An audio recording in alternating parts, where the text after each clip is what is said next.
네, 여러분들 오늘 시험 치르느라고 대단히 수고 많이 하셨습니다. 2015년도 국가직 9급 한국사 문제를 해설 강의할 텐데요. 보셔서 아시겠지만 전반적으로 평이한 문제 수준들이었습니다.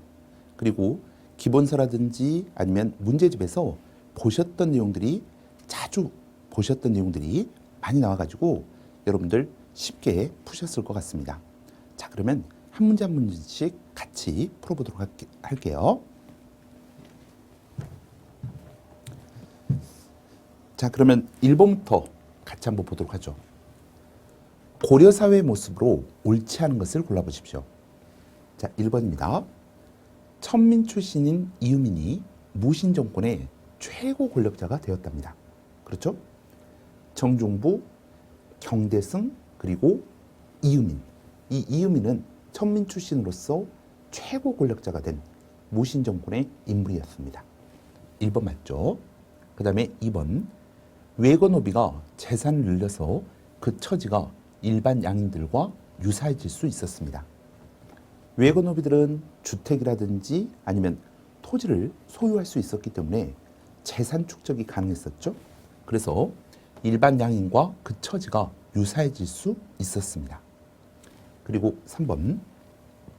지방 향례 자제가 과거를 통해 귀족의 반열에 진입할 수 있었습니다. 여기서 이제 귀족이라고 하는 개념은 꼭 문벌 귀족 이걸 의미하는 거라기보다는 지배계급을 의미하는 단어로 이해하시면 될 것 같아요. 4번이 틀렸죠. 향, 부곡, 소의 백성들도 일반 군현에 비해서 동일한 수준의 조세, 공납력을 부담하였다. 이게 틀렸습니다. 향, 부곡, 소에 거주하는 사람들은 일반 양인에 비해서, 백정에 비해서 더 많은 세금 부담을 했었죠. 때문에 일반 양인 백정보다 사회적으로 차별을 받았다. 이렇게 돼야 되겠죠.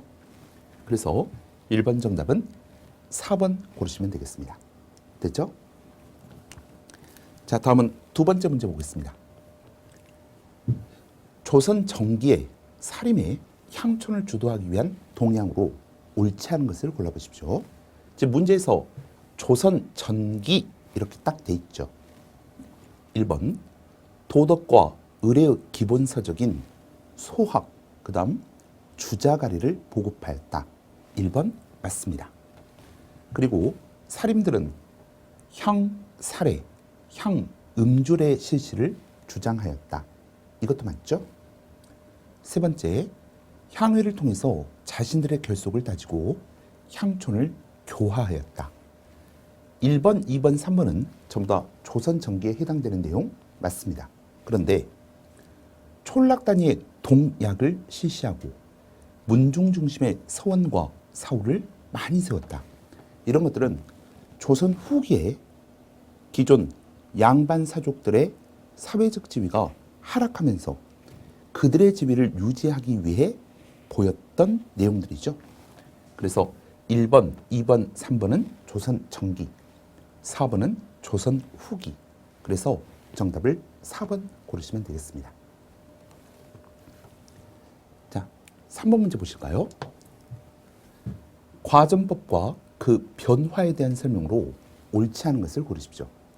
일단 과전법이라고 하는 것은 1391년 아직은 고려 왕조가 망하지 않았을 때 혁명파 신진사대부들을 중심으로 해서 토지제도로 발표된 게 과전법입니다. 이 과전법에서는 수신전과 효량전을 죽은 관료의 가족에게 지급하였다. 수신전은 미망인에게 지급하는 토지였었죠. 그 다음 효량전은 어린 자식들에게 지급하는 토지였습니다. 과전법, 수신전과 효량전. 1번 맞죠.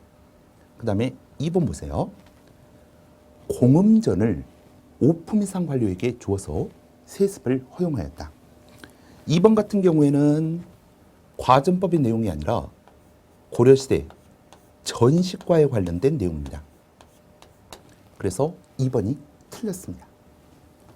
3번. 세조 때 직전법으로 바뀌어서 현직 관리에게만 수조권을 지급하였다. 과전법에서는 전 현직 관리 모두에게 토지를 지급했었죠. 근데 토지가 부족하게 되면서 세조 시기에는 현직 관리에게만 토지를 지급하게 됩니다.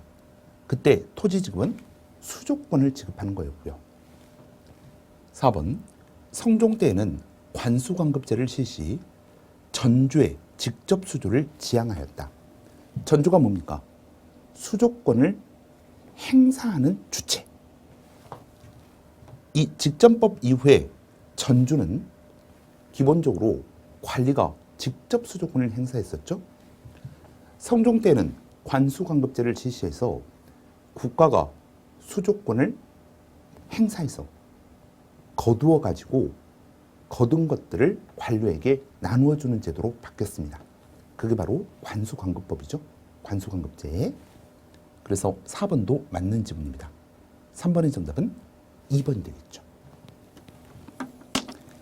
자, 그 다음 4번 문제입니다. 자, 4번 문제는요, 동학농민운동과 관련된 문제입니다. 다음부터 라식에 있었던 사실로 옳은 것을 고르십시오. 일단 가라고 하는 것은 최재우가 동학을 창시했던 이유식입니다. 그 다음 나는 삼내에서부터 시작된 교조 최재우의 신운을 회복하기 위한 이른바 교조신운운동 단계입니다. 그리고 고부관할을 습격하였다. 동학농민운동이 본격적으로 시작된 거죠. 그리고 전주성을 점령하고 집강소를 통해 폐정개혁안을 실행했던 시기입니다.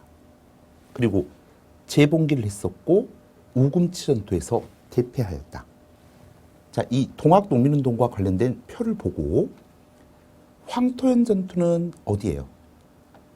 고부관할을 습격하고 황토현 전투, 황룡촌 전투를 거쳐 전주성을 점령하게 되죠. 그래서 가번에 있는 황토현 전투는 가가 아니라 다가 돼야 되겠습니다. 다음, 청일전쟁이 발발했대요. 전주성을 점령하고 정부와 전조화약을 체결했습니다. 그 이유는 조선의 청일 간의 전쟁을 막고자 하는 의도였었죠.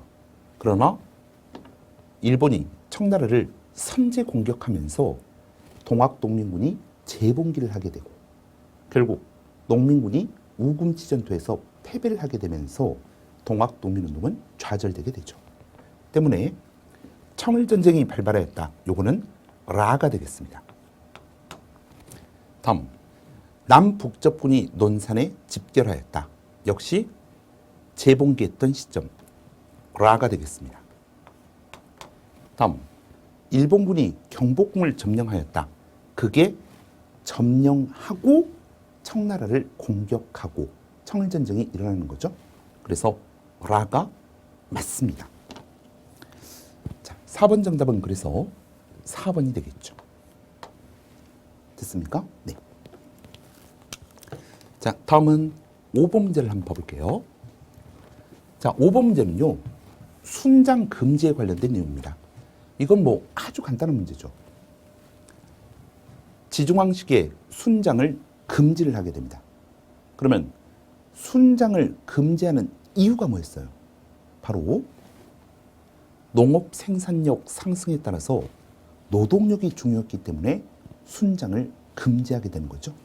그래서 5번은 굉장히 짧은 시간 내에 정답을 2번으로 고를 수 있었을 겁니다. 됐죠?